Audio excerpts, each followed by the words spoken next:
In the royal halls of Eternos, silence fell like a shadow. King Randor lay frozen on his bed, eyes open, body locked in unnatural stillness, the work of Skeletor, whose cruel toxin turned life itself into a prison of stone. Before the sorceress of Grayskull, He-Man knelt, his jaw set with resolve. "The antidote lies beyond the plains of eternity," she said, "within a fortress of 7 levels, each floor a trial, each guardian deadly." He-Man rose without hesitation. "I will do what I must." The ascent begins. With Fisto, Mechanic, Ram-Man, Stratos, Buzz-Off and Mossman at his side, he marched across the endless plains. At the fortress gates, 2 colossal ants rose from the sand. Mandibles snapping, they charged, but were swiftly struck down by the united strength of the heroes.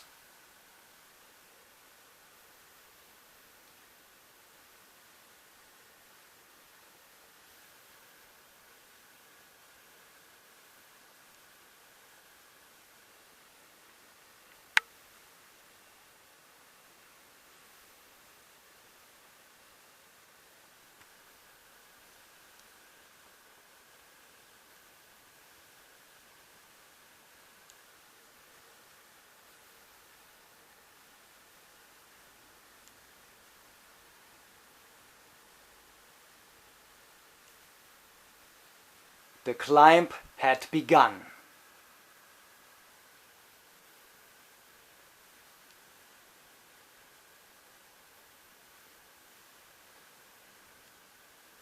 Floor 1.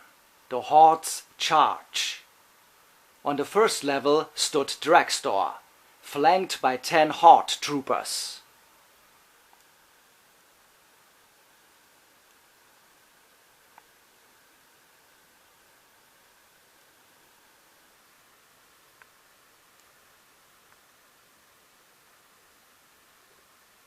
With a roar, Ram-Man became a living battering ram, scattering the troopers like leaves in a storm.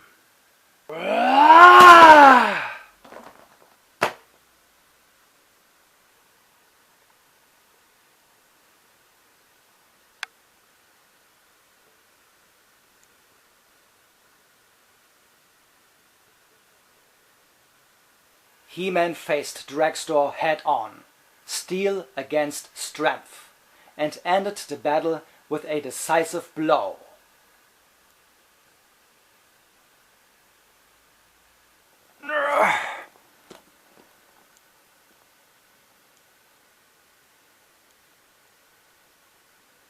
Floor 2.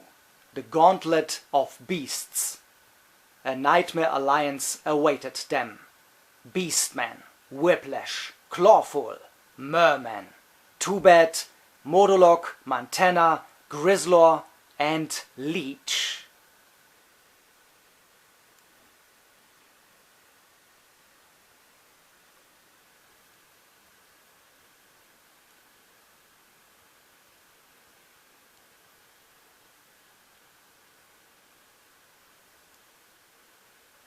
Claws, fangs, and brute force collided in a brutal battle.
the heroes fought as one, and though battered and breathless, they emerged victorious.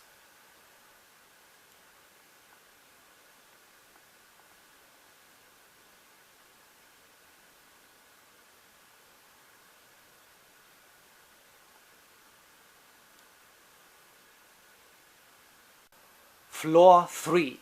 The Serpent's Wrath. On the third floor, the air hissed with danger.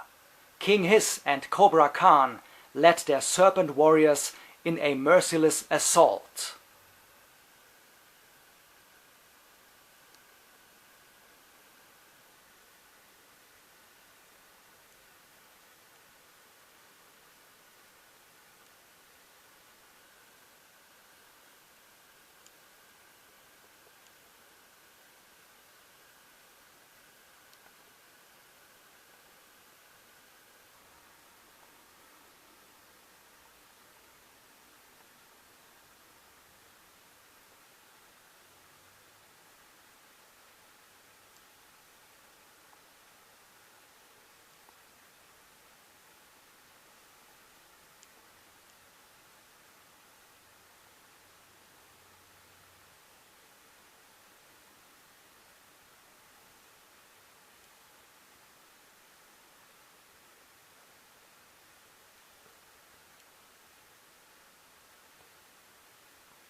Victory came, but at a high cost.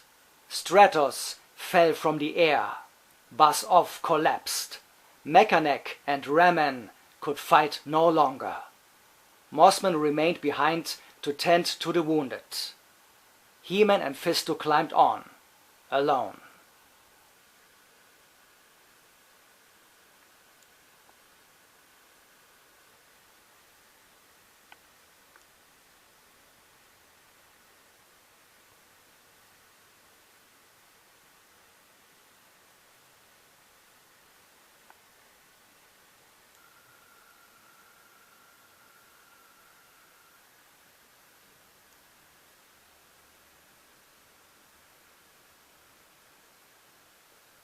Floor 4.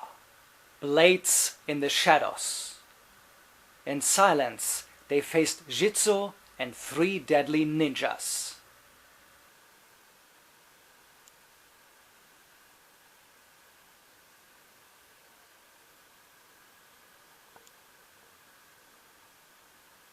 The battle was swift, precise, each strike a test of skill.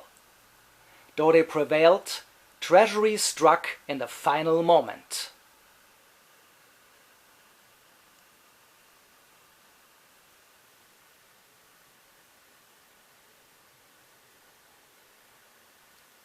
The white ninja's hidden blade pierced Fisto from behind.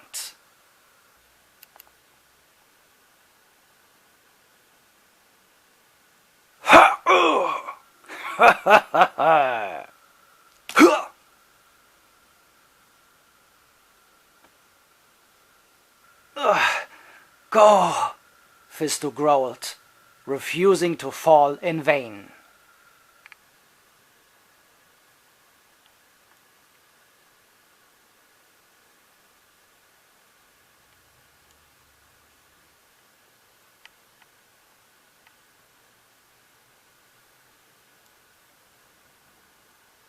He-Man ascended, now on his own.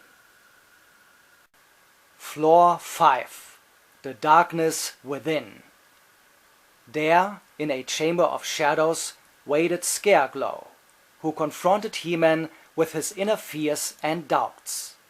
The fear of death, of mortality, of failure, of defeat and loss, of doubts about being good enough, and the pressure to always live up to the myth of the infallible hero.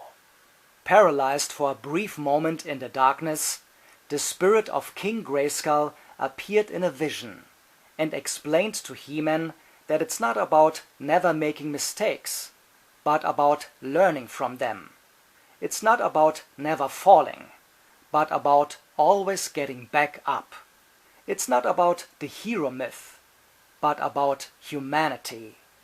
Not about infallibility, but about dedication, sincerity, courage, and perseverance. It's about being the best version of yourself and not striving to emulate an ideal. Empowered by newfound confidence, He-Man rose, shattered the illusion, and defeated Scareglow.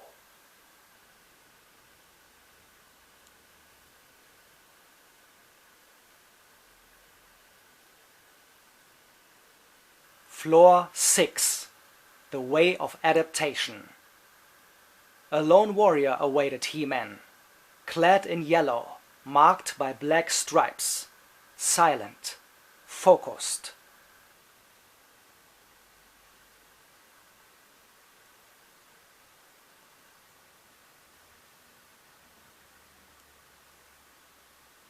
No words were spoken.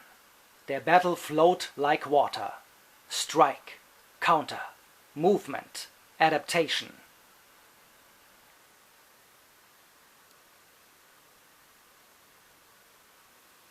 He-Man learned that strength must bend, must change, must respond.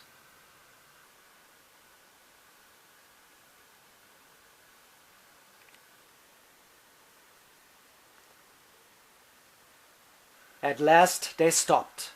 No winner, no loser. Just a lesson learned for both of them. The unknown warrior bowed. Respect, not victory, defined the moment. As He-Man climbed the stairs to the top floor, the man called out to him with a smile. "Be water, my friend."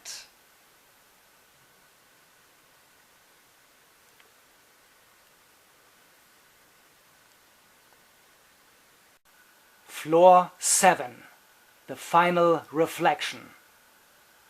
At the summit stood his greatest enemy, Anti-He-Man.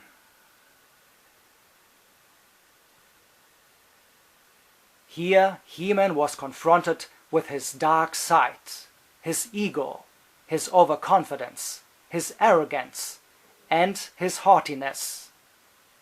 In a brief vision, the sorceress appeared to him and explained that he must always remain calm, be at peace with himself, and that mind and heart are one.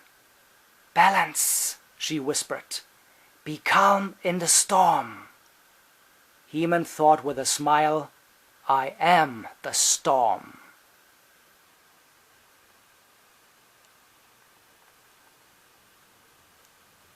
With clarity, not fury, he struck and defeated his dark doppelganger.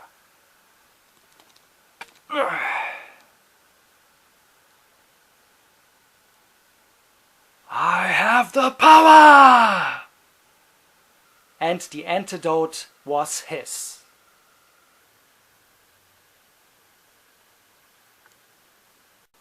The return. With urgency, He-Man descended. Thanks to Mossman, his friends still lived, wounded but safe.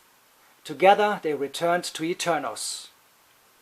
At the final moment, He-Man administered the cure. Stone gave way to life. King Randor breathed again.